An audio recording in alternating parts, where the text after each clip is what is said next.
Днес ще ви покажа как се рисува мечка и риба. Първо ще започнем с рибата. Рисуваме едно голямо кръгче. Рисуваме ето така. След това така.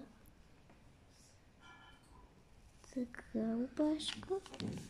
След това така. И правим така. Отгоре перка и отдолу перка. Правим така. Окраски.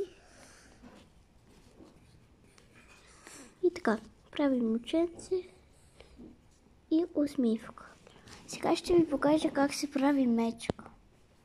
Първо да ви покажем каква е рибката. Мечката е по-трудна. Както в миналото видео нарисувахме тези неща.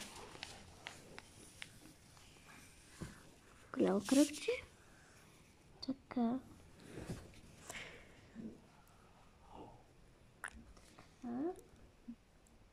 Запълваме така ушенцата. Рисуваме шапка.